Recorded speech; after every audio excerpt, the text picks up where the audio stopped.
जय राधा माधव कुंज बिहारी। गोपी जन वल्लभ गिरिवर धारी। यशोदानंदन ब्रज जन रंजन। यमुना तीरावन चारी। जय राधा माधव कुंज बिहारी। गोपी जन वल्लभ गिरिवर धारी। हरे कृष्ण कृष्ण कृष्ण हरे हरे। हरे राम राम राम हरे हरे। हरे कृष्णा कृष्णा कृष्णा हरे हरे।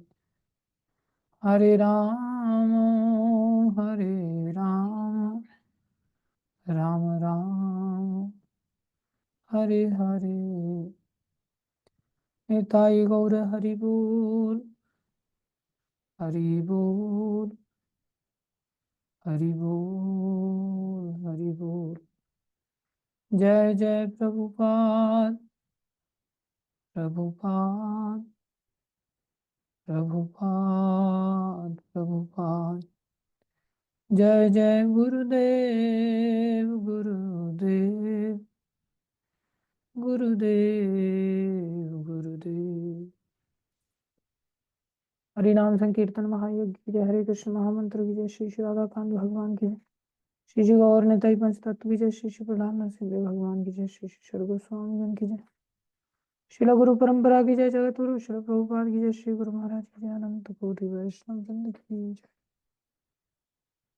ओम अज्ञानं तिमिरन्धस्य ज्ञानाञ्जनं शलाकया चक्षुरुन्मीलितं येन तस्मै श्री गुरुवे नमः। श्री चैतन्य मनोभीष्टं स्थापितं येन भूतले स्वयं रूप कदा मह्यं ददाति स्वपदान्तिकम्। वन्देऽहं श्रीगुरु श्रीयुतापनकमलं श्रीगुरुन् वैष्णवांश श्रीरूपं साग्रजातं सहगना रघुनाथान्वितं तं सजीवं साद्वैतं सावधूतं परिजनसहितं कृष्ण चैतन्य देवं श्री राधा कृष्ण पदां सहगण ललिता श्री विशाखान्वितांश। हे कृष्ण करुणा सिंधु दीनबंधु जगतपते गोपेश गोपीकांत श्री राधा कांत नमस्तुते। तप्त कांचन गौरंगी राधे वृंदावनेश्वरी वृषभानुसुते देवी प्रणमामि हरिप्रिय। वाञ्छाकल्पतरुभ्यश्च कृपा सिन्धुभ्येव च पतितानां पावनेभ्यो वैष्णवेभ्यो नमो नमः। जय श्री कृष्ण चैतन्य प्रभु नित्यानंद श्री अद्वैत गदाधर शिवासादि गौर भक्तवृंद। हरे कृष्ण कृष्ण कृष्ण हरे हरे। हरे राम राम राम हरे हरे। हरे कृष्ण कृष्ण कृष्ण हरे हरे। हरे राम राम राम हरे हरे। हरे कृष्ण कृष्ण कृष्ण हरे हरे। हरे राम राम राम हरे हरे। गुरुवे गौरचंद्राय राधिकाय तदालय कृष्णाय कृष्ण भक्ताय तद्भक्ताय नमो नमः।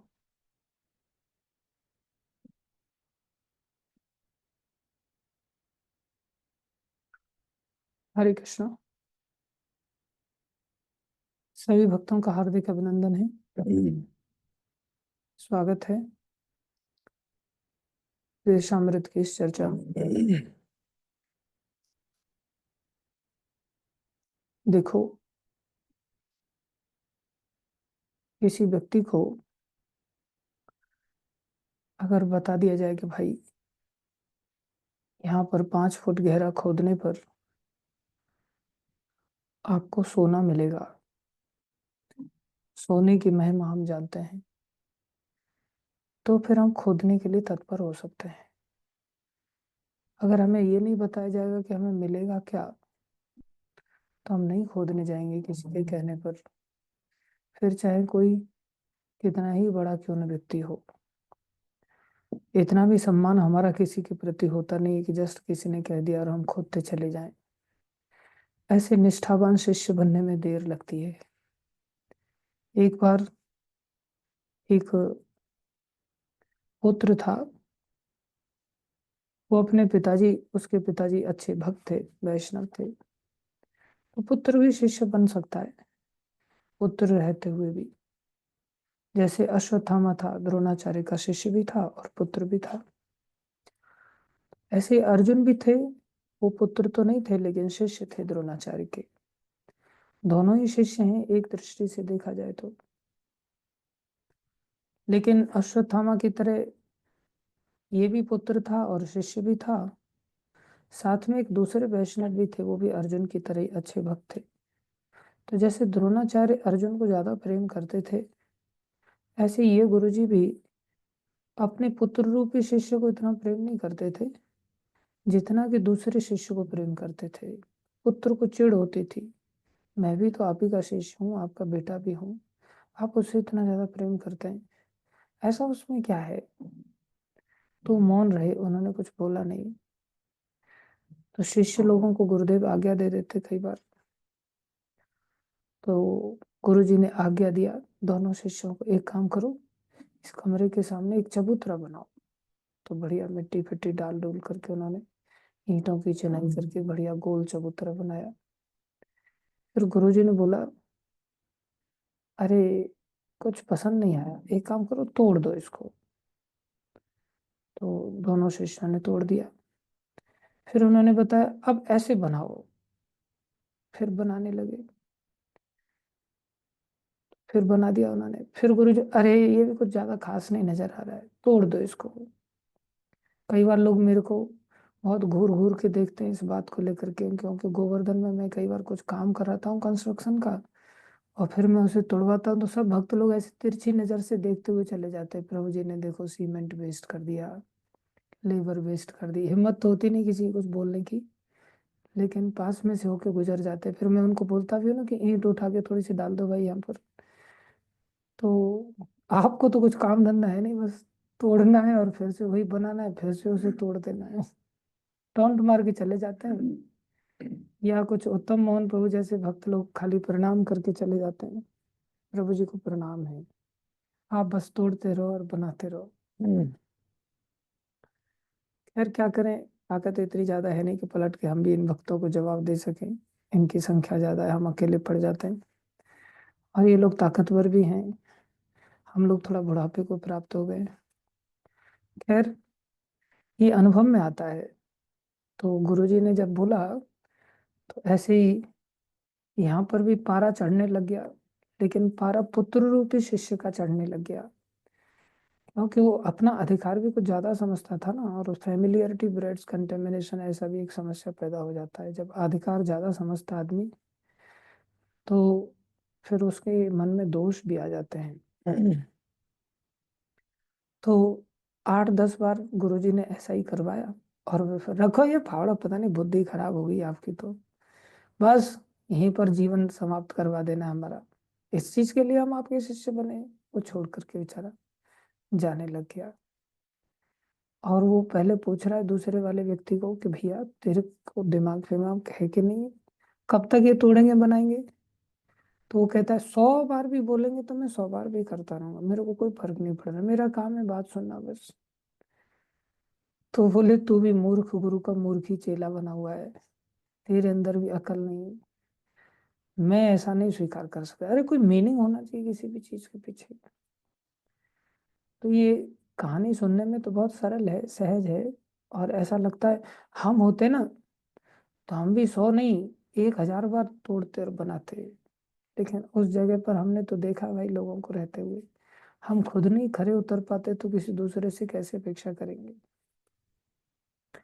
ये हम इसलिए बताए, तब गुरुजी ने बुलाया उसको, इधर आ, पता चला मैं इसको क्यों इतना प्यार करता हूँ, क्योंकि ये मेरी आज्ञा का कितना निष्ठा के साथ पालन कर रहा है, बिना किसी हानि के और बिना किसी लाभ की सोच के। तो ऐसे हम लोग तो है नहीं भाई, हम लोगों को तो बहुत बुद्धिजीवी हैं, बहुत पढ़े लिखे हैं, साधारण नहीं है संसारी पढ़े लिखे। हालांकि भक्ति शास्त्र में साधुजन ऐसे पढ़े लिखे लोगों को पढ़ा लिखा मूर्ख कहते हैं।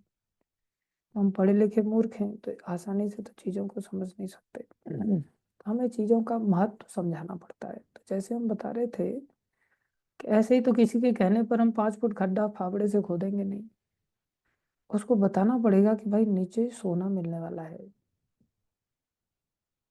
अब सोने की बात भी बता दिया, चलो फावड़े से खोदने चले तो पता चला ऐसा फावड़ा चलाया कि नीचे खोदने की वजह अपना सिर पे ही मार लिया फावड़ा, अपनी खोपड़ी फोड़ लिया।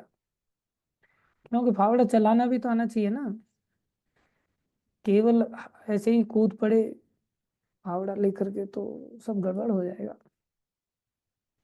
तो ये दो चीजें हैं, इसको कहते हैं, एक को कहते हैं साध्य। साध्य मतलब हमें चाहिए क्या। तो हमने सीखा था कि हम सभी को भगवान श्री कृष्ण चाहिए, जो गीता और ईशोपनिषद से हमने सीखा है। और साधन अर्थात फावड़ा चलाना, अर्थात भक्ति करना। कोई और दूसरा साधन हमारे लिए नहीं है यहाँ। हमारे लिए एकमात्र साधन है, वो है भक्ति, जो कि इस ग्रंथ में बताया गया है। तो अब ये भक्ति रूपी साधन को भी कैसे करें, अर्थात फावड़ा भी कैसे चलाएं, वो भी सिखाना पड़ रहा है, वो भी जरूरी है। कई बार बड़े लोगों को नहीं आता, सीखना पड़ता है। हमारे घर में हमारे दादाजी सब खेती बाड़ी करना जानते थे, लेकिन हमारे पिताजी बहुत पढ़ने में होशियार थे, तो उन्होंने पढ़ाई पढ़ाई किया, कभी फावड़ा नहीं चलाया। अब हम उनके पुत्र थे, तो दादा और पोते का आपस में प्रेम ज्यादा होता है, तो हमारे दादाजी ने हमें फावड़ा चलाना सिखा दिया, लेकिन हमारे पिताजी नहीं सीख पाए। तो देखा जाए पिताजी हमसे बड़े हैं, उनको हमसे पहले आ जाना चाहिए, लेकिन उनको नहीं आता था। हमने पिताजी को सिखाया कि ऐसे फावड़ा चलाते हैं। तो कई बार ऐसी स्थितियां हो जाती हैं, तो सीखना पड़ता है। पिताजी ने सीखा नहीं और हमने सीख लिया तो हम सीख गए। तो ऐसे ये जो साधन भक्ति है, जो भक्ति रूपी साधन को हम करके भगवान की प्राप्ति करना चाहते हैं, इसमें ये नहीं कि ये सीनियर डिवोटी हैं साहब, इनको तो सब आता होगा, नहीं। खाली उम्र से बड़े हो जाने से आता होगा ऐसा जरूरी नहीं है। चाहे छोटा है या बड़ा है, सबको सीखना पड़ेगा। अभी जैसे आप सब लोग इतने जुड़े हैं, कुछ काफी सीनियर हैं, कुछ इतने सीनियर नहीं है, लेकिन सब लोग एक साथ जुड़ करके सीख रहे हैं ना। तो ये सीखने का प्रयास हम कर रहे हैं, जो रूप गोस्वामी की कृपा से हमें ये सीखना है। तो क्या सीखना है, यहाँ प्रभुपा जी ने कल हमें बताया था। सबसे पहली बात, हमें किसी न किसी अध्यक्षता के अंतर्गत कार्य करना है।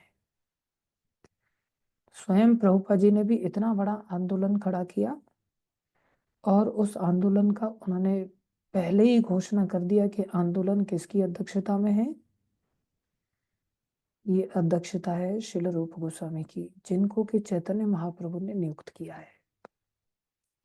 तो उन्होंने कितनी विनम्रता से अध्यक्षता को स्वीकार किया है, ऐसे ही हमने भी विनम्रता से इस अध्यक्षता को स्वीकार करना है परंपरा के माध्यम से। इसके बिना काम नहीं चलेगा। इसका दूसरा उदाहरण नरोत्तम ठाकुर का दिया, कि नरोत्तम ठाकुर कहते हैं कि कब मेरा रूप गोस्वामी, रघुनाथ गोस्वामी, इन 6 गोस्वामियों के अंतर्गत मेरी प्रीति होगी।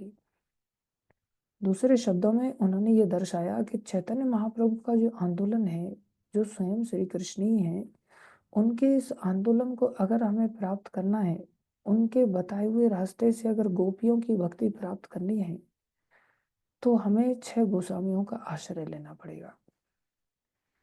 तो 6 गोस्वामियों के आश्रय के बिना हमारा कार्य नहीं चलेगा। तो उनके चरणों में हमारी प्रीति होनी चाहिए। तो उनके चरणों में प्रीति का अर्थ क्या है, यहाँ बताया, उनके द्वारा दिए गए साहित्य को हमें समझना होगा।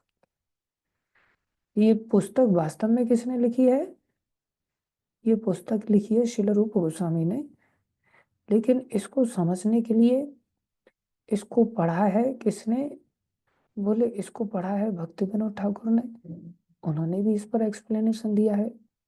इसको पढ़ा है भक्ति सिद्धांत सरस्वती महाराज ने, जो भक्ति विनोद ठाकुर के पुत्र हैं, उन्होंने भी इस पर एक्सप्लेनेशन दिया है। इसको पढ़ा है भक्ति वेदांत स्वामी प्रभुपाद, अर्थात एसी भक्ति वेदांत स्वामी प्रभुपाद जी ने भी, उन्होंने भी इस पर एक्सप्लेनेशन दिया है। और फिर प्रभुपाद जी के जो शिष्य लोग हैं उन्होंने भी इस पुस्तक को रिकमेंड किया और हम लोग आपस में पढ़ ही रहे हैं। तो ये कितना आवश्यक है हम लोगों के लिए इसको पढ़ना। है छोटी सी पुस्तक लेकिन कितने काम की है। कई बार हमको लगता है नहीं तलवार लाओ, अरे भाई सुई के काम सुई से ही होते हैं, तलवार से नहीं होते। अभी पुस्तक छोटी है लेकिन बड़ी खरी है, बड़ी अद्भुत है। इसलिए इसको भी हमें पढ़ना पड़ेगा। इसको याद रखना हमेशा के लिए। तीनों आचार्यों के नाम में भक्ति जुड़ा हुआ है। भक्ति विनोद, भक्ति सिद्धांत सरस्वती गोस्वामी प्रभुपाद और भक्ति वेदांत स्वामी प्रभुपाद। सबने अपने अपनी ओर से एक्सप्लेनेशन दी है इसमें। तो प्रभुपाद जी ने तो सबका सार निकाल करके दिया ही है। तो हम सबको इसको समझना होगा। गोस्वामियों के ग्रंथों को हमें समझने के लिए प्रभुपाद जी ऐसे नहीं करें सिर्फ मेरी किताब पढ़ो। मेरी किताब पढ़ो मतलब मैं कहीं आसमान से नहीं आया हूँ। मैं भी आचार्यों के अनुगत्य में जीवन जिया हूँ। आपको भी आचार्यों के अनुगत्य में जीवन जीना है। गुरु महाराज प्रभुपाद जी के समर्पण की घटना सुनाते हैं। किसी ब्रजवासी ने महाराज को सुनाया कि प्रभुपाद जी जब राधा दामोदर मंदिर में रहते थे, जहाँ श्रील रूप गोस्वामी की समाधि मंदिर भी है और रूप गोस्वामी की भजन कुटीर भी है, वहां पर प्रभुपाद जी ने 20 साल व्यतीत किए।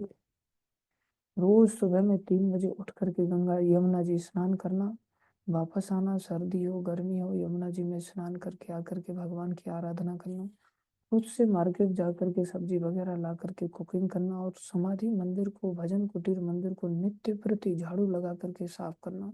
रात को 1-1 बजे तक फूट फूट करके रोना कि हे गोस्वामी आपकी मेरे ऊपर कब कृपा होगी, कब मैं मेरे गुरुदेव का आदेश पालन कर पाऊंगा जो उन्होंने मेरे को विदेश जाने के लिए दिया है, भक्ति के प्रचार के लिए दिया है। इतना रूप गोस्वामी के अंतर्गत उनका समर्पण था जो उन्होंने बोला नहीं, उन्होंने जी करके दिखाया। तो ये हमारे आचार्य हैं जो हमें इस प्रकार से सिखा रहे हैं कि हमें 6 गोस्वामियों का प्रभुपाद जी ने यहाँ पर लिखा है अत्यंत गंभीरता पूर्वक अनुसरण करना चाहिए। अत्यंत गंभीरता पूर्वक अनुसरण करना चाहिए। फिर हमने देखा श्रील रूप गोस्वामी सभी गोस्वामियों के नायक थे। उन्होंने हमारे कार्यकलापों का मार्ग निर्देशन करने के लिए अनुसरण हेतु हमें यह उपदेशामृत प्रदान किया है। क्यों दिया उपदेशामृत? हमारे कार्यकलाप कैसे होने चाहिए, हमारे कार्यकलाप हम जैसे जी रहे हैं क्या वैसे चलेंगे? बोले नहीं चलेंगे। हमारे कार्यकलापों को हमें बदलना होगा। प्रभुपाद जी क्या बता रहे हैं? जैसे चैतन्य महाप्रभु अपने पीछे शिक्षाष्टकम नाम से 8 श्लोक छोड़ गए थे, उसी तरह देखो कितनी बड़ी तुलना कर रहे हैं गोस्वामी के इस ग्रंथ की। महाप्रभु जो साक्षात श्री कृष्ण है, बोले भक्त भी कम नहीं है। जैसे महाप्रभु के 8 श्लोक महत्वपूर्ण हैं, ऐसे ही रूप गोस्वामी ने उन्हें रूप गोस्वामी ने हमें उपदेशामृत प्रदान किया है, जिससे उद्देश्य क्या है? हम शुद्ध वैष्णव बन सके बस। अर्थात इस ग्रंथ को उसी व्यक्ति को पढ़ना चाहिए जो शुद्ध वैष्णव बनना चाहता है। तो कहाँ से प्रभुपाद जी शुरू कर रहे हैं कि हमें अनुयायी बनना है, अध्यक्षता को स्वीकार करना है। फिर महाप्रभु की महिमा बता रहे हैं। फिर महाप्रभु को समझने के लिए गोस्वामियों की महिमा बता रहे हैं। फिर गोस्वामियों में 6 के 6 गोस्वामियों का हमें गंभीरता से अनुसरण करना चाहिए। फिर उसके बाद बता रहे हैं कि उपदेशामृत शिक्षा अष्टकम से कम नहीं है। फिर बता रहे हैं कि इस उपदेशामृत को उसी व्यक्ति को पढ़ना चाहिए जो व्यक्ति शुद्ध वैष्णव बनना चाहता हो, जो व्यक्ति नारी मुई संपत्ति नाशी मूड मुड़ाए भय सन्यासी, पत्नी मर गई संपत्ति चोरी हो गई, अब कहाँ जाए कहाँ से रोटी खाएं, चलो मंदिर चलते हैं वहां जाकर के रोटी खाते हैं। चलो उपदेशामृत ग्रंथ की तरह छोटी सी पुस्तक है, बड़ी पुस्तक तो सेल हो नहीं रही हमसे, छोटी पुस्तक बेच करके काम चला लेते हैं। तो उपदेशामृत को अगर बेचने के लिए कोई व्यक्ति इकट्ठा कर रहा है और उसको 2-4 श्लोक रट के पढ़ करके दूसरे को चिपकाना चाहता है, वो मात्र उद्देश्य नहीं है। उद्देश्य है शुद्ध वैष्णव बना। एक इतनी सी पुस्तक हमें शुद्ध वैष्णव बना सकती है, कहने वैसे नहीं। कोई सोचे शुद्ध वैष्णव बनने के लिए हमें न जाने कितने हजारों श्लोक पढ़ने पड़ेंगे, नहीं। जैसे 8 श्लोक अपने आप में कम नहीं है, ऐसे ये 11 श्लोक अपने आप में इतने परिपूर्ण हैं ये 11 श्लोक ही हमें शुद्ध वैष्णव बना सकता है। और ये घोषणा किया प्रभुपाद जी ने आमुख के अंदर ही, प्रीफेस के अंदर ही। कितना बड़ा बात है। अब आगे बता रहे हैं कि हम शुद्ध वैष्णव बनेंगे कैसे, क्या करना होगा, हमें क्या उपदेश देना चाहते हैं रूप गोस्वामी इस ग्रंथ के माध्यम से हम सभी को। तो सबसे पहली बात यहाँ कह रहे हैं, समस्त आध्यात्मिक कार्यों में, तो क्या कह रहे हैं, ध्यान से हम सुने। समस्त आध्यात्मिक कार्यों में मनुष्य का पहला कर्तव्य है अपने मन तथा इंद्रियों को वश में करना। जितने भी आध्यात्मिक कार्य हैं, जनरली हम किसी को पकड़ते हैं तो बोलते हैं सबसे पहला काम है भाई तू माला चालू कर दे, भगवान का कीर्तन चालू करे, नाम जप करना चालू कर दे, ऐसा करना चालू कर दो, वैसा करना चालू कर दो। और लोग कर भी देते चालू, हमने भी ऐसा ही किया है। लेकिन ऐसा करने के पश्चात तो बताया भी गया कि नाम ही सार है, नाम ही सब कुछ है, नाम बिना कुछ नहीं, कार 14 भवन मार, ये सब कुछ बताया गया और हमने करना भी चालू किया और लंबे समय से करते चले आ रहे हैं। तो भी क्या हम शुद्ध वैष्णव बन पाए? फिर पता चलता हम तो बन ही नहीं पा रहे हैं, तो ये सब गप है क्या?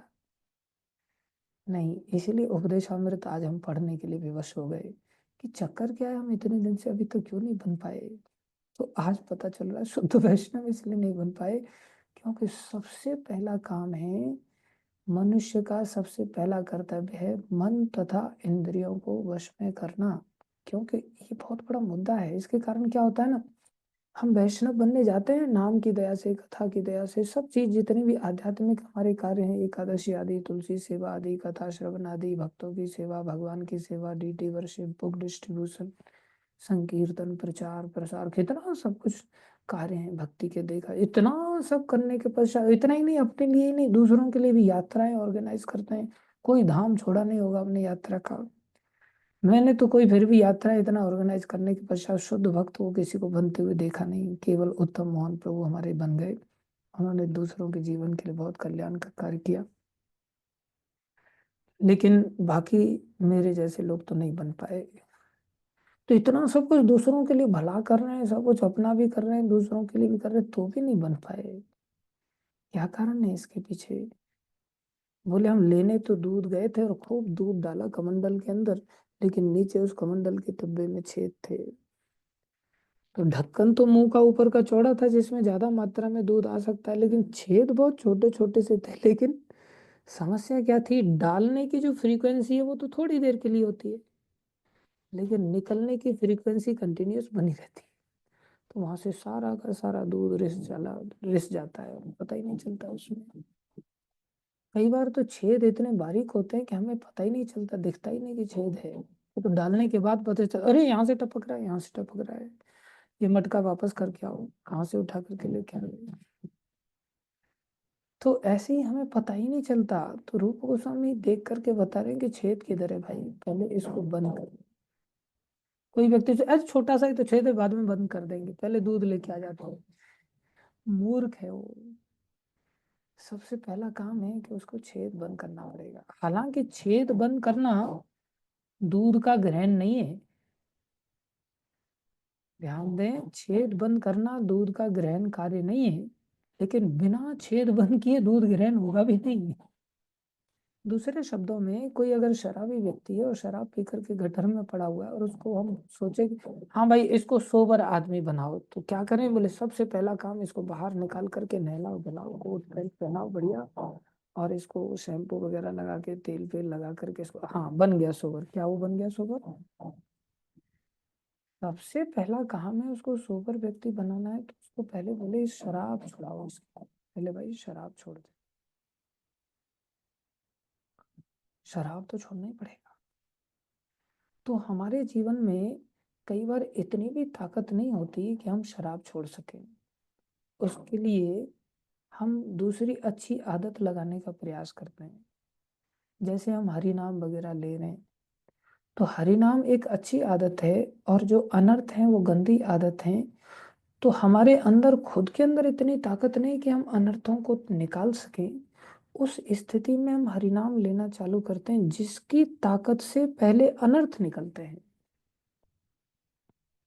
और फिर जब अनर्थ निकलते हैं, हमारे छिद्र बंद हो जाते हैं, हमारे दोष बंद हो जाते, तब जाकर के हम भगवान के उस प्रेम को प्राप्त करने वाले भक्त बनते हैं। अर्थात यहाँ पर जैसा प्रभुपाद जी ने बताया, सबसे हालांकि पहला काम है मन और इंद्रियों को नियंत्रित करना। अगर नहीं हो पा रहा है तो हम हरि नाम का आश्रय लें, और ये जानते हुए कि जब तक ये नियंत्रण में नहीं आ रहा है हम भक्त नहीं बने। अर्थात जब तक हमारी शराब नहीं छूटी तब तक भी हम सोबर नहीं बने। तब तक तो बन ही नहीं सकते, लेकिन शराब छूटते ही सोबर बन जाएगा ऐसा भी नहीं है। समझ रहे होंगे मैं क्या कहना चाह रहा हूं आप लोग। शराब छोड़े बिना सोबर बनेंगे नहीं, लेकिन शराब छोड़ते ही कोई सोबर बन गया ऐसा भी नहीं कहा जा सकता। शराब छोड़ना तो एक प्रिलिमिनरी एक्टिविटी है, जिसके बाद हम क्वालिफाई करेंगे कि काश हम सोबर बन पाएंगे या नहीं बन पाएंगे। आगे के लिए हमारा प्रयास निर्भर करेगा। ऐसे ही मन तथा इंद्रियों को नियंत्रित करना अपने आप में आध्यात्मिक कार्य नहीं है। आध्यात्मिक कार्य तो इसके पश्चात चालू होंगे। मन और इंद्रियों को नियंत्रित करना आध्यात्मिकता के लिए पहली क्रिया है। ये शराब छोड़ने जैसा काम है। ये मुख्य लक्षण नहीं है, ये तटस्थ लक्षण है हमारा एक प्रकार से। जैसे जब हम शुद्ध भक्त बनते हैं तो शुद्ध भक्त बनने के लिए दो लक्षण होते हैं। कोई भी चीज के दो लक्षण होते हैं, एक होता है स्वरूप लक्षण, एक होता है तटस्थ लक्षण। जैसे कोई डॉक्टर है तो डॉक्टर के भी दो लक्षण होंगे, एक होगा स्वरूप लक्षण, एक होगा तटस्थ लक्षण। स्व माने खुद का, रूप माने उसका शक्ल कह सकते हैं। तो खुद की शक्ल किस पर निर्धारित होगी, बोले उसके स्वरूप लक्षण पर, जिसके बिना वो हो ही नहीं सकता डॉक्टर। तो उसका स्वरूप लक्षण क्या है, बोले उसका आधी बाजू का कोट होना, स्टेथोस्कोप होना, और लोगों को ट्रीटमेंट करने के लिए दुकानदारी होना, मेडिकल वगैरह खोल लेना, ये उसका स्वरूप लक्षण है। करेक्ट। ये उसका स्वरूप लक्षण नहीं है, ये उसका तटस्थ लक्षण है। कोई चीटर भी ऐसा कर सकता है, तो क्या उसे डॉक्टर कहेंगे? नहीं। जिस लक्षण के बिना वो डॉक्टर डॉक्टर हो ही नहीं सकता, जिस लक्षण के बिना वो डॉक्टर डॉक्टर हो ही नहीं सकता। क्या कोट वगैरह के बिना, स्टेथोस्कोप वगैरह के बिना, या हॉस्पिटल के बिना डॉक्टर डॉक्टर नहीं हो सकता? डॉक्टर हो सकता है। हाँ, डॉक्टर कब डॉक्टर नहीं होगा, जब उसके पास मेडिकल नॉलेज नहीं होगी, जब उसके पास डॉक्टरी की एजुकेशन नहीं है, तब वो डॉक्टर डॉक्टर नहीं, चाहे ऊपर से शकल सूरत उसकी कैसी भी है। तो स्वरूप लक्षण ऊपर से हमें जो दिख रहा है वो नहीं है, वो तटस्थ लक्षण है। उसके बिना वो डॉक्टर हो भी सकता है और नहीं भी हो सकता है। स्वरूप लक्षण उसको कहते हैं जिसके बिना वो हो ही नहीं सकता। तो ऐसे ही भक्ति के लिए दो लक्षण हैं, एक लक्षण है स्वरूप लक्षण और एक लक्षण है तटस्थ लक्षण। तो भक्ति में स्वरूप लक्षण कौन सा है, बोले सबसे पहला स्वरूप लक्षण है उसको कहते हैं शरणागति। क्या कहते हैं? शरणागति। ये भक्ति का स्वरूप लक्षण है। अगर शरणागति है तो वो भक्त माना जाएगा। अगर शरणागति नहीं है, चाहे ऊपर से तिलक छापे कुछ भी लगा रखे हैं उसने, तो वो भक्त नहीं भी हो सकता है। इसलिए तटस्थ लक्षण जैसे कृपा होना, जैसे दयालु होना, विनम्र होना, स्वच्छ रहना, ये सब तटस्थ लक्षण है। लेकिन मुख्य लक्षण है जिसे स्वरूप लक्षण कहते हैं, वो है शरणागति। तो शरणागति किससे ली जाती है? शरणागति तो मन और इंद्रियों से ली जाती है। शरीर से तो शरणागत हम है कि नहीं है इसका कोई गारंटी थोड़ी है। शरीर बैठा हुआ सत्संग में और मन ने शरण ले रखी है इंद्रिय तृप्ति की। मन देख रहा है कि हाँ सत्संग में, जैसे आजकल कोचिंग में बोले वो लड़की आएगी तो मैं भी जाऊंगा, नहीं तो नहीं जाऊंगा। तो हम कोचिंग करने के लिए नहीं जा रहे हैं, हम उस लड़की के लिए या लड़के के लिए जा रहे हैं। वाह भैया। तो हमें कोचिंग करने के दृष्टि से जाना होगा। हमें अपने मन और इंद्रियों से शरण लेनी होगी। ये शरणागति बहुत जरूरी है। इसलिए यहाँ पर प्रभुपाद जी कह रहे हैं समस्त आध्यात्मिक, अब मन और इंद्रियों ने शरण ले रखी है अनकंट्रोल्ड होकर के संसारी विषय भोगों की। कोई शराब पी के पड़ा है, तो कोई लड्डू खा के पड़ा है, तो कोई भांग खा करके पड़ा हुआ है, तो कोई पत्नी के प्रेम में डूब करके पड़ा हुआ है, तो कोई पति के प्रेम में डूबा हुआ है, तो कोई अहंकार के मदिरा पान करके घूम रहा है। ऐसे ही सब लोग, हम मन और इंद्रियां रेस्टलेस होकर के भटक रही है हमारी। इसलिए सबसे पहली आवश्यकता है वो है, कह रहे हैं सेल्फ मास्टरी। हमारे जीवन में सेल्फ मास्टरी होना बहुत जरूरी है। मन तथा इंद्रियों को वश में किए बिना कोई भी व्यक्ति आध्यात्मिक जीवन में प्रगति नहीं कर सकता। और यही कारण है कि हम इतने समय से भक्ति में होने के पश्चात भी सांप सीढ़ी वाला खेल खेल रहे। बड़ी मुश्किल से चढ़ करके जाते हैं, फिर वहां सांप बैठा रहता है, फिर वो खा लेता है, फिर नीचे जीरो पे लाके पटक देता है। फिर चढ़ करके जाते हैं, फिर जीरो पे आ जाते हैं, फिर चढ़ के जाते हैं, फिर जीरो पे आ जाते हैं। कोई 10 पे अटक जाता है, कोई 15 पे अटक जाता है। बच्चे लोग खेलते तो ऐसा लगता है अरे क्या तुम बच्चे लोग टाइम पास कर, ये भी कोई गेम है क्या, कोई ढंग का गेम खेलो। लेकिन हम लोग इतने बड़े होकर के भी भक्ति के साथ ऐसा गेम खेल रहे हैं। बार बार सांप सीढ़ी वाला गेम हो रहा है हमारा। तो ये बहुत ध्यान देने वाली बात है कि हमें अपने आप को, आज हमने जैसे होता है ना, हाँ किसी चीज को ज्वाइन करते हैं ना, तो ज्वाइन करने के लिए अलग अलग प्रकार से ज्वाइन करते हैं।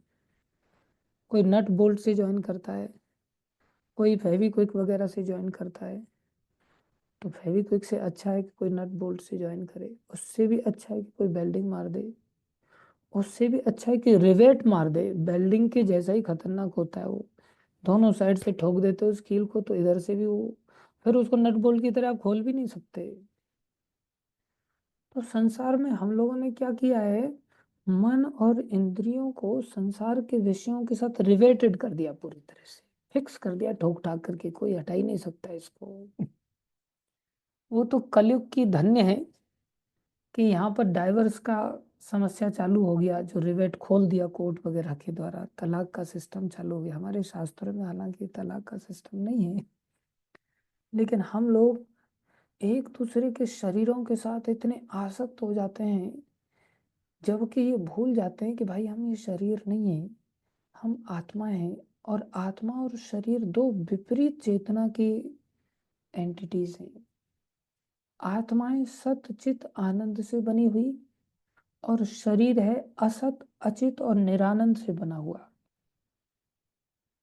ध्यान दें, आत्मा है सत चित आनंद से बनी हुई, और शरीर है असत अचित और निरानंद से बना हुआ।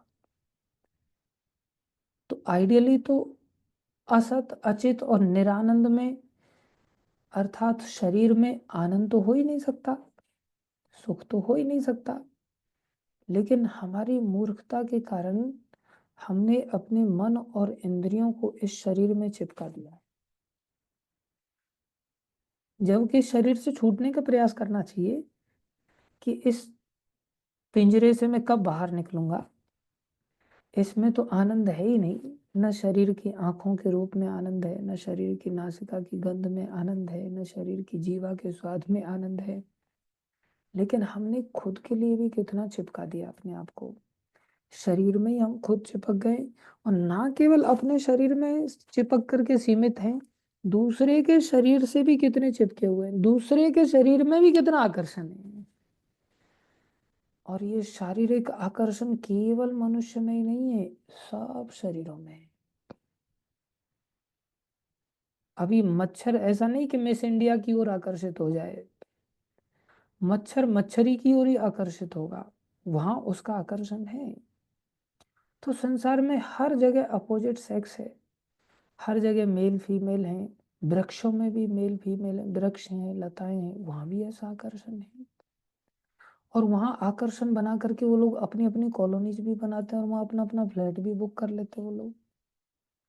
आप देखो मधुमक्खी के कितने सारे, हाँ, मधुमक्खियां एक साथ इतनी बढ़िया कॉलोनी बना करके रहती हैं और कोई एक दूसरे के घर में नहीं घुसती, अपने अपने फ्लैट्स में बराबर जाती है। सबको पता है कि हमारा फ्लैट का रास्ता यहाँ से है, हमारा लिफ्ट यहाँ से है, हमारा वे यहाँ से यहाँ के लिए गया है, सबको पता, और सब बराबर घुस जाते हैं उसमें। दिल्ली में देखो ऐसे कबूतर खाने बहुत मिलेंगे आपको, लोगों के द्वारा बनाए गए।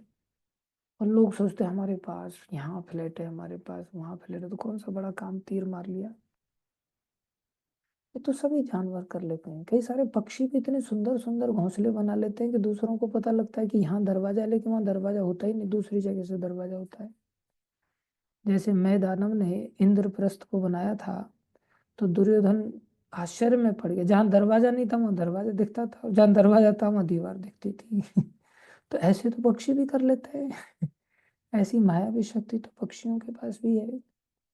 और हम लोग सब के सब इसी के चलते अनकंट्रोल्ड हैं पूरी तरह से। हमको लगता मकान बनाना है, मकान बनाना है, पत्नी लाना है, सामान लाना है, बच्चों का अरेंजमेंट करना है। अरे कितने क्यूट बच्चे पैदा कर लेते हैं, सुअर आदि कितनी संख्या में पैदा कर लेते हैं विदाउट एनी फैमिली प्लानिंग। और सब के सब एकदम बिना किसी पोलियो पोलियो के इंजेक्शन लगवाए, टीका फीका लगवाए, कैसे हट्टे कट्टे रहते हैं, कोई कम नहीं रहता। तो ये जीवन, मनुष्य शरीर हमें इसके लिए नहीं मिला है कि हम इन सब चीजों में मन को अनकंट्रोल कर दें, और इतना अनकंट्रोल कर दें कि उसको रिवेट से ठोक दे, पूरी तरह से रिवेट बना दे पूरा उसका, कि अब उसके कटने का कोई चांस ही नहीं बिना मरे। और मरने के बाद भी नहीं जलता, मरने के बाद भी प्रसंगम अजरम पाशम, इतना आसक्ति हो जाती है कि जलने के बाद भी जलता नहीं। एक सत्य घटना, पूर्व में एक स्त्री अपने मायके जाने के लिए अपने पति से कहती है कि देखो हमें जाना है, आप हमें मायके जाने की अनुमति दे दो। तो उन्होंने कहा भाई मत जाओ, लेकिन माताएं काफी जिद्दी होती है ना। जैसे शंकर भगवान से माता पार्वती ने भी इस प्रकार से निवेदन किया, सब जा रहे हैं देखो ना, देवलोक के एक एक व्यक्ति जा रहे हैं, हमें भी जाने दो। अरे तुम्हारे घर से तुम्हारे लिए थोड़ी निमंत्रण आया, निमंत्रण नहीं आया तो क्या हुआ, अपने बाप के घर पे जाने के लिए निमंत्रण की अपेक्षा थोड़ी होती है, वो तो हमारा अपना घर है, वहां तो बिना निमंत्रण के चले जाना चाहिए, आप जाने दो। देखो तुम्हारे पिता वैसे भी द्वेष करते हैं, और जहाँ द्वेष कोई करता हो तो वहाँ द्वेष बढ़ जाता है, तुम्हें भी फालतू में कष्ट का सामना करना पड़ेगा, मत जाओ। के पास जवाब तो था नहीं, क्योंकि द्वेष तो करते थे। लेकिन वो घूर घूर के देखने लग गई, आंखें लाल हो गई, और ऐसे देखने लगी कि जैसे शंकर जी को साक्षात अब जला ही देंगी। भगवती हैं, ब्रह्मांड को जलाने की सामर्थ्य रखते हैं। हालांकि शंकर जी को कैसे जलाती, लेकिन कमी नहीं छोड़ रही। और फिर क्रोध के साथ फिर टप टप टप टप आंसू भी, आखिरी तीर चला दिया उन्होंने, ब्रह्मास्त्र सीधा, आंसू निकालना चालू कर दिया। आखिर में थक गए शंकर, बोले जाओ एक काम करो, चले जाओ, रो मत। नंदी आदि को बोले, ले जाओ भैया, और इनको ऐसे उदासी में मत ले जाना, गेंद फेंद ले जाओ, खेलते कूदते हुए ले जाना। सब वॉलीबॉल वगैरह बास्केटबॉल लेकर के गए मंदिर में, सब माता को प्रसन्न करने के लिए, खेलते कूदते हुए उनके सामने, जिससे इनका मन थोड़ा सा प्रसन्न हो जाए, चेहरा थोड़ा खिल जाए। हालांकि ससुर मायके जाने के लिए तो वैसे ही चेहरा खिल जाता है, बस कितना भी मार पीट के लड़ाई करके बस जाने की अनुमति मिल जाए, बोले मेरे यहाँ जीजा जी आएंगे, मेरी बहनें आएंगी, मौसी आएंगी, सब थी ना माता पार्वती की, सती माता की, सब आने वाले थे उसमें, तो उस चीज को लेकर के वो बहुत चिंतित थे। खैर चले गए वो। ये घटना से मैं बता रहा था कि यहाँ भी इनको मना किया, अभी मत जाओ, सर्दियों का समय है, जाना उचित नहीं है, छोटे दिन होते हैं, आप पहुंचने को, नहीं नहीं नहीं, सब लोग जा रहे हैं, हमें भी जाने दो ना। अच्छा ठीक है, जा रहे हो तो कोई बात नहीं, गहने पहने मत पहन करके जाओ। अरे गहने के बिना कैसे जाएंगे, ऐसे रूखे सूखे, अड़ोसी पड़ोसी देखेंगे तो क्या कहेंगे कि कहीं ससुराल से निकाल के धक्के मार के तो नहीं भेज दिया है, गहने से थोड़ी इज्जत के साथ जाएंगे, तुम्हारी इच्छा, चली जाओ। गहने पहन के चली गई। वहां रास्ता जंगल का था, लुटेरे लोगों ने लूट लिया, और उल्टा ही नहीं, उनको मार डाला। और वो बेचारा रात को सो रहा था तो दरवाजे पर आवाज आई, खोलो खोलो खोलो खोलो। दरवाजा खोला तो देखा एक हड्डियों का कंकाल सामने से गहने पहन करके खड़ा है। बोले कौन हो तुम? बोले मेरे को मार दिया गया और आप ठीक कह रहे थे, लेकिन हमने बात मानी नहीं आपकी। ये घटना घटी और बाद में पता चला वास्तव में उसको मार दिया गया था। लेकिन उसने स्वप्न में ये बताया एक प्रकार से कि वो मर तो गई, लेकिन उसकी गहनों की आसक्ति खत्म नहीं हुई। कंकाल पर भी गहने पहन करके वो आई थी। तो ये जो आसक्ति है ना, आदमी मर जाता है लेकिन ये आसक्ति जाती नहीं। ये मनुष्य शरीर इस आसक्ति में जीने के लिए नहीं मिला है। ये आसक्ति तो दुख देने वाली है, क्योंकि शरीर ही दुख रूपा है, शरीर ही निरानंदमय है। शरीर कोई आनंदमय वस्तु नहीं है, शरीर ही असत है, अर्थात इसकी सत्ता रहने वाली नहीं है। शरीर ही अचित है, अर्थात ये ज्ञान से युक्त नहीं है। शरीर ही निरानंदमय है, वो तो आत्मा सच्चित आनंदमय है भगवान का अंश होने के कारण। इसलिए आत्मा का इन शरीरों से कोई लेना देना नहीं, आत्मा का इस शारीरिक आसक्ति से कोई लेना देना नहीं। लेकिन हमें शारीरिक आसक्ति से फुर्सत ही नहीं मिलती। इसलिए प्रभुपाद जी ने यहाँ सबसे पहले किया, बोले अगर हम ऐसा त्याग नहीं करेंगे, इसलिए प्रभुपाद जी यहाँ बता रहे सबसे पहले इन सब आसक्तियों में जहां हमारा मन भाग रहा है ना, इंद्रियां पागल हैं, वहां से अपने आप को रोकना पड़ेगा। किसी भी हालत में रोकना पड़ेगा, कोई अल्टरनेट नहीं। तो बोले जो रोक लेगा, बोले यहाँ लिख रहे हैं, मन तथा इंद्रियों को वश में किए बिना कोई भी व्यक्ति आध्यात्मिक जीवन में प्रगति नहीं कर सकता। अर्थात रोकने पर ही आध्यात्मिक जीवन में प्रगति होगी। दूसरे शब्दों में हमारी प्रगति के लिए चाहे स्लो हम करें, लेकिन slow and steady win the race. जब हमारे जीवन में स्टेडीनेस नहीं है, स्थिरता नहीं है, 4 दिन मंगल आरती कर लिया, 3 दिन गोल गोली मार दिया, 4 दिन जब कर लिया, 2 दिन छुट्टी मार दिया, 4 दिन मन मर्जी भक्ति किया, 3 दिन खूब आनंद से भोग भोगा, कोई बात नहीं, अभी 4 दिन फिर से भजन कर लेंगे, नरक से बच जाएंगे, नाम के बल पर पाप करने लग गए। ऐसा नहीं हो सकता। इसलिए हमारे जीवन में चंचलता सदैव बनी रहेगी, हमारे जीवन में कभी स्थिरता आ ही नहीं सकती। इसलिए जो ईमानदारी से प्रगति करना चाहता है, उसके लिए बहुत आवश्यक है कि हमें अपने मन तथा इंद्रियों को वश में करना पड़ेगा। रोज हमारा मन देखो भोजन के समय में कितना भटक जाता है, और जब पूरी तरह से पेट भर करके जब गले तक भर जाता है ना, तब याद आता है जड़ इंद्रिया ताहे काल, जीवे फले विषय सागरे। उससे पहले याद नहीं आता।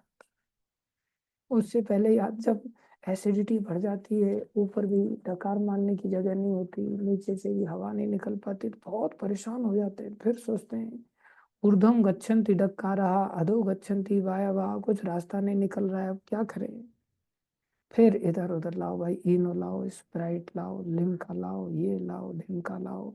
इन सब चीजों से कुछ नहीं होने वाला। रोज कम से कम हमें सोचना पड़ेगा कि पहले याद क्यों नहीं आता हमें ये श्लोक, और उसको हम जीवन में क्यों नहीं उतार पाते। रोज थोड़ा थोड़ा सोचेंगे तो हमारी भोगों की घृणा बढ़ती चली जाएगी। थोड़ा थोड़ा ही सोचने लग जाए बस, और सोचेंगे तब जब पढ़ेंगे सुनेंगे तब, नहीं तो कभी दिमाग में आएगा। इसलिए स्पष्ट तो साथियों घोषणा कर दिया, ऐसा नहीं करोगे तो प्रगति नहीं हो सकती। इस भौतिक जगत में प्रत्येक व्यक्ति रजोगुण तथा तमोगुण में लिप्त रहता है। मनुष्य को शील रूप गोस्वामी के उपदेशों पर चलते हुए अपने आप को सत्व गुण के पद तक तो ऊपर उठाना चाहिए। ये बहुत बड़ी बात प्रभुपाद जी बता रहे। उपाय क्या है नियंत्रित करने का? बोले सत्वगुण में जाने पर होगा, बिना सत्वगुण में जाए नहीं होगा, नहीं होगा, नहीं होगा। सत्वगुण में जाने का अर्थ क्या है? बोले हमारा हर काम शास्त्र की आदेश पर होने लग जाए तो हम कह सकते हैं कि हम सत्वगुणी हैं। जैसे सोना है तो शास्त्र के आदेश पर होने लग जाए, इतने घंटे सोना है, उतने घंटे सोने लग गए तो हम सतोगुनी बन गए। खाना है तो शास्त्र कह रहा है ये खा सकते हो, इतने बजे खा सकते हो, इतना खा सकते हो। घूमना फिरना है, बोलना चालना है, उठना बैठना है, जीवन का हर काम, नौकरी चाकरी जो कुछ भी है, शास्त्र क्या कह रहा है। मान लो कोई व्यक्ति है और किसी का होटल उसने डाला, बड़ा सात्विक होटल डाला, शास्त्र के ज्ञान के आधार पर उसने होटल डाला, होटल से आमदनी होने लगी, जीविका निर्वाह कर रहा है। पड़ोस में किसी ने नॉनवेज के साथ होटल डाल दिया, अब सारे ग्राहक उसके पास जाने लग गए। अच्छा, जब सारे ग्राहक उसके पास जाने लग गए तब फिर हमारा मन कहने लग गया अरे इसका तो धंधा बहुत चल रहा है और हमारा तो बट्टा लग जाएगा। एक काम करते हैं, हम भक्ति करेंगे लेकिन होटल में हम नॉनवेज चालू कर देते हैं, अपने भी शराब भी चालू करवा देते हैं। बिजनेस तो थोड़ा अलग रखना पड़ेगा ना, भक्ति अलग चीज है, बिजनेस अलग चीज है। तो शास्त्र से पूछना चाहिए कि शास्त्र इसमें अनुमति देता है क्या। एक व्यक्ति हैं हमारे देहरादून में, उनका होटल चलता है, वो खुद एवरीडे कहते मैं पिछले 25 साल से भागवत पढ़ रहा हूँ, 25 साल से भागवत पढ़, और इतने खुश हो गए प्रभु जी आज ही मैंने ये पूतना वाला श्लोक पढ़ा जो आप कथा सुना रहे थे, इतना खुश हो गया। हमें भी बड़ा आश्चर्य हुआ, लेकिन बाद में पता चला उसके हृदय में भागवतम का बीवी नहीं बैठ पाया अभी तक। क्या सीखा उसने भागवत से। उसके होटल में दबा करके नॉनवेज खिलाया जा रहा है, दारू पिलाई जा रही है और वो पैसा खा रहा है उस होटल से। तो शास्त्र से पूछना चाहिए कि शास्त्र अलाउ कर रहा है क्या ऐसे धंधे को। तब शास्त्र कहेगा भैया तुम्हारी निष्ठा नॉनवेज के साथ इस पैसा कमाने में है या ईमानदारी से पैसा कमाने में है। भगवान का प्रसाद खिला करके जीविका निर्वाह करना चाहते हो या जीव हत्या करके जीविका निर्वाह करना चाहते हो। अगर तुम्हारी निष्ठा इतनी नहीं बन पाई, इतनी श्रद्धा तुम्हारी नहीं बन पाई, तो तुम्हारी फिर दृढ़ता क्या है। फिर हमने जीवन में क्या चीज सीखा, हम तो कुछ सीख ही नहीं पाए।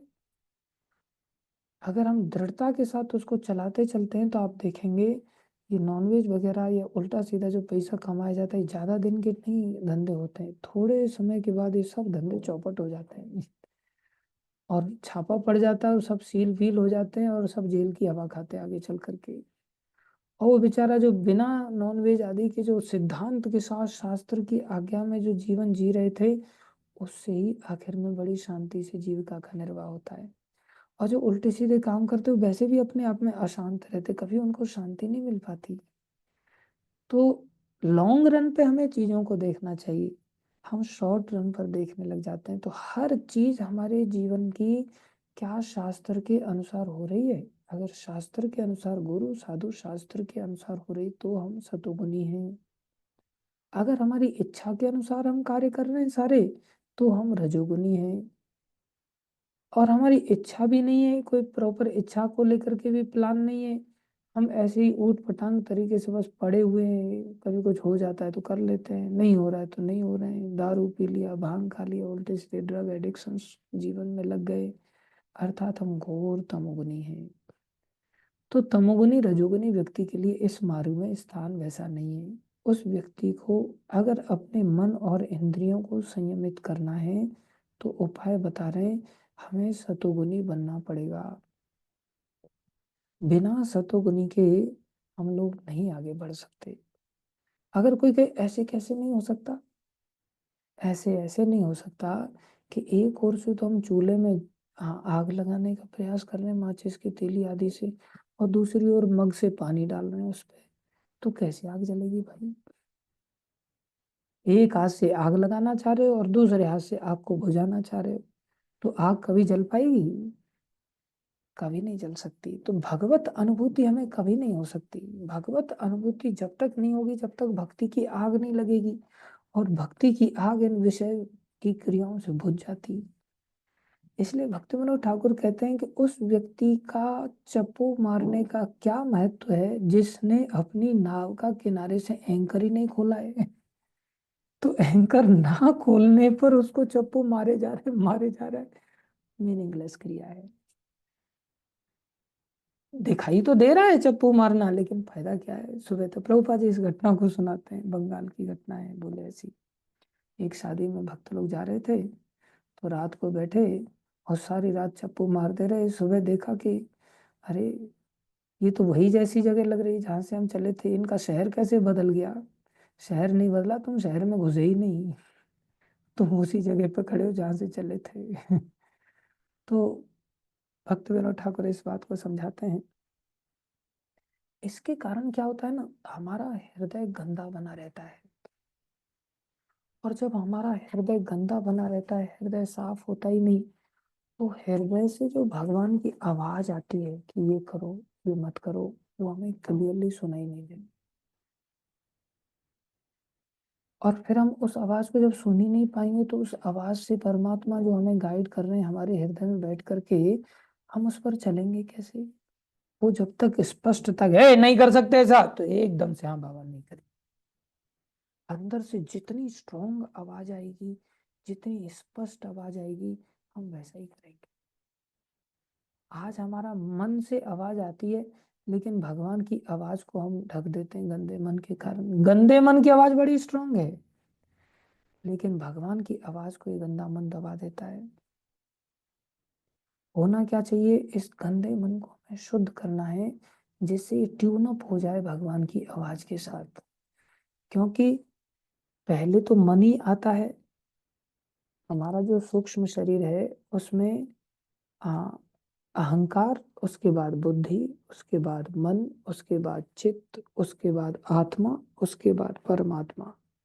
तो परमात्मा की आवाज जो आएगी वाया मन ही आएगी। लेकिन मन गंदा है तो ट्यून नहीं हो पाती, और मन शुद्ध हो जाए तो ट्यून हो जाती है आवाज। इसलिए मन को शुद्ध जब तक हम ना कर लें, तब तक हमें अंदर से तो आवाज आने वाली है नहीं। फिर कहाँ से आवाज आएगी, बोले बाहर से सुननी पड़ेगी। तो बाहर से कैसे सुनेंगे, बोले उपदेशामृत ग्रंथ को बाहर से पढ़ना पड़ेगा। ये सब अंदर है, अंदर से भी आवाज उपदेश देते हैं भगवान, ऐसी बात नहीं। हर क्षण उपदेश देते हैं अंदर से, हर क्षण। आचार्य कहते हैं किसी व्यक्ति को कोई किताब किताब कुछ पढ़ने की जरूरत नहीं, किसी की शरण में कहीं जाने की जरूरत नहीं। चेत गुरु के रूप में साक्षात श्री कृष्ण हृदय में बैठे हुए हैं, और हर क्षण आवाज देते हैं, हर कार्य को लेके आवाज। अरे तू क्यों गाली दे रहा है, इसने थोड़ी गाली दिया है, तू जबरदस्ती गाली दे करके चढ़ा जा, तुरंत बोलेंगे। लेकिन हम तुरंत चुप कर देते हैं। बोले किसी का कुछ कंफ्यूजन लाने की जरूरत नहीं, कुछ सुनने की जरूरत नहीं। बस हृदय की आवाज को ही अगर हम सुनते रहेंगे, हृदय की आवाज ही आना बंद हो जाती है ना, गंदा मन आवाज देता है। इसलिए उस स्थिति में हमें बाहर से सुनना पड़ेगा, और बाहर से सुन करके हमें धीरे धीरे धीरे धीरे उस पर चलना होगा। जब चलेंगे तो हमारा मन प्योरीफाई हो जाएगा, शुद्ध हो जाएगा। इसलिए भागवतम में बहुत सुंदर स्टेटमेंट है। बोले भगवान श्री कृष्ण बोले, lord is conquered by those who have conquered their senses. ध्यान दें, lord is conquered by those who have conquered their mind and senses। भगवान उनके द्वारा नियंत्रित हो जाते हैं, जीत लिए जाते हैं, जो अपने मन और इंद्रियों को जीत लेता है। अब कोई कहे ऐसे कैसे, अरे ऐसा तो संसार में भी देखा जाता है। एक पति अपने पत्नी के निश्चल प्रेम को जीत लेता है, या वश में कर लेता है, या पत्नी पति को वश में कर लेती है, यदि अपने मन को वो पति में या पत्नी में ही लगा के रखते हैं, इधर उधर भटकने नहीं देते। अगर पति का मन इधर उधर भटक रहा है, तो वो पत्नी को नहीं जीत सकता। पत्नी उससे चिढ़ेगी, या पत्नी इधर उधर भटक रही है तो पति को नहीं जीत सकती। पति चिढ़ेगा, उसको शकल भी नहीं देखना चाहेगा। ऐसे ही अगर हम भगवान श्री कृष्ण को पति बना रहे हैं, चाहे वो पुरुष है, क्योंकि पुरुष या स्त्री हम हैं तो आत्मा ही ना। अगर हम भगवान श्री कृष्ण को पति बना रहे हैं, तो उसको कहते हैं प्योर लव। प्योर लव तब होगा जब हमारा कृष्ण में ही मन लगा हुआ है, कहीं इधर उधर किसी दूसरे के साथ चक्कर चलाने नहीं जा रहा है। किसी के साथ चक्कर चला जाने जा रहा, कृष्ण भी घूर घूर के देखते हैं, हाँ भाई तूने फोन में सब जगह पे लॉक लगा रखे हैं, तेरे को क्या लगता है मेरे को नहीं पता चलता तू किसके साथ चैटिंग कर रहा है? बोले मेरे को सब पता चलता है। ऐसा नहीं चलेगा तो भगवान भी बेचारे को फिर इतना लाइक नहीं करते, भगवान उसके द्वारा कॉन्कर्ड नहीं हो पाते, जबकि अजीत भगवान है। वो इंद्रियां और मन के नियंत्रित होते ही जीत लिए जाते हैं। इसलिए यहाँ पर प्रभुपाद जी ने सबसे पहले ही बताया, केवल इतना सा ही अगर कोई व्यक्ति कर ले ना तो कितना शुद्ध हो जाएगा उसका प्रेम। इसलिए भगवान ने कहा मयि एव मन आधस्व मयि बुद्धि निवेशय, तुम तुम्हारे मन को और बुद्धि को मेरे में लगाओ बस। छल कपट नहीं चल सकता भगवान के साथ। भगवान कहते among the cheaters I am the greatest cheater, among the gamblers I am the greatest gambler. मुझसे बड़ा कोई गैम्बलर नहीं, तुम मेरे को क्या धोखा दोगे? शकुनी मामा नहीं धोखा दे पाया। बोले मैंने तो अपनी चाल भी नहीं ली, उसको ही बोलते हो चलते रहो, तुम ही चाल लेते रहो, अपनी गोटियां बढ़ाते रहो, देखते हैं कौन जीतता है। और बोले मैं तो आखिरी चाल चलता हूँ, बस मृत्यु वाला ही पासा फेंकता हूँ और फिर सारे प्रेम को तोड़ करके ही हम लोग में फेंक देता हूँ। बहुत तो खुशियां मना रहा था, रंग रलियां मना रहा था, शिमला घूमने जा रहा था, मसूरी जा रहा था, इधर जा रहा था, चल अब थोड़ा सा नरक की ठंडी, नरक की बर्फबारी देख ले कैसी है यहाँ। हड्डी तोड़ ठंडी पड़ती है वहां, हड्डियों को तोड़ने वाली, और व्यक्ति को वहां पटक दिया जाता है। तो ध्यान दे, बड़ी स्पष्ट सी बात है, कोई बहुत ज्यादा कठिन बात नहीं है। मैं अपने मन और इंद्रियों को नियंत्रित करना पड़ेगा। अब कोई कहे कि भाई ये तो कृपा का मार्ग है, अभी आपने बताया भक्ति तो शरणागति का मार्ग है, शरणागति मतलब भगवान की कृपा हो जाएगी तो ठीक है, भगवान उठा के ले जाएंगे तो ठीक है, हम तो जाने के लिए तैयार हैं ही। ठीक है तुम जाने के लिए तैयार हो, लेकिन एयरपोर्ट तक तो तुम्हें ही जाना पड़ेगा। भक्ति तो फ्लाइट वाला साधन है, एयरपोर्ट तक तो जाना पड़ेगा। कोई कहे नहीं यही हेलीकॉप्टर आज तो तुम्हारी छत मजबूत होनी चाहिए कि हेलीकॉप्टर लैंड कर जाए। बोले नहीं नहीं, ऊपर से कोई रस्सी फस्सी पटका दे तो ऐसे कमांडो ट्रेनिंग ले लो कि रस्सी पकड़ करके तुम लटक करके चढ़ जाओ। उसके लिए भी तो कुछ कमांडो ट्रेनिंग लगेगी ना। इसके लिए प्रभुपाद जी ने मॉर्निंग प्रोग्राम दिया है, खूब जंप लगाओ, कूदो, अच्छी तरह से डांस करो, भक्ति करो, मंगल आरती में एकदम से किसी भी समय जैसी रस्सी आ जाए एकदम से, क्योंकि रस्सी फेंकी जाएगी उस समय घर वाले जागे नहीं होने चाहिए ना, नहीं तो घर वाले आपको निकलने नहीं देंगे, पकड़ लेंगे। तो सुबह जल्दी उठने की आदत डाल लो, कमांडो ट्रेनिंग ले लो, चुपचाप निकल जाओ, रस्सी आएगी तो पकड़ करके चढ़ जाएंगे। ये जो भक्ति का अभ्यास है ये केवल, हाँ जहाज पकड़ने वाला ही अभ्यास है, लेके तो भगवान ही जाने वाले हैं। ऐसा मत सोच लेना कि मैंने 16 माला कर लिया, एकादशी निर्जला रख लिया, गिरिराज जी की 3 परिक्रमा पैदल लगाया मैंने, इतना सब कुछ किया है मैंने, भगवान अभी तक क्यों नहीं मेरे को लेकर के जा रहे हैं? ये कृपा का मार्ग है, जब आएगा तब आएगा प्लेन, तब तक करते रहो, तैयार रहो, आंखें खोल करके बैठे रहो, एक न एक दिन तो कृपा हो ही जाएगी। लेकिन इतना तो करना पड़ेगा, इतना भी नहीं हो रहा है तो फिर मंदिर चले जाओ, वहां जाके करो।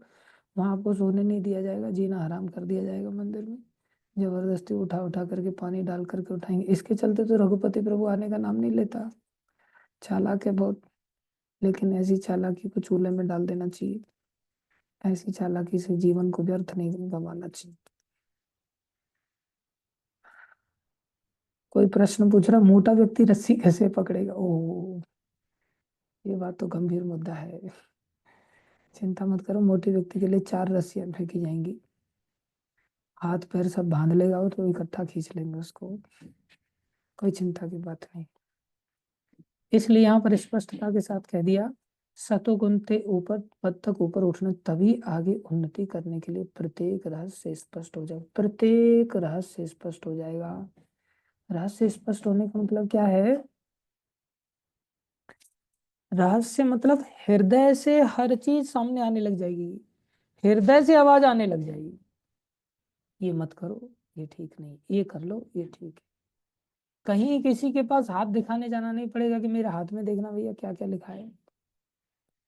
कहीं किसी के पास ज्योतिष शास्त्र को सीखने नहीं जाना पड़ेगा, कुछ नहीं करना पड़ेगा, हर रहस्य अपने आप प्रकट हो जाएगा। ठीक है, ठीक। Thank you.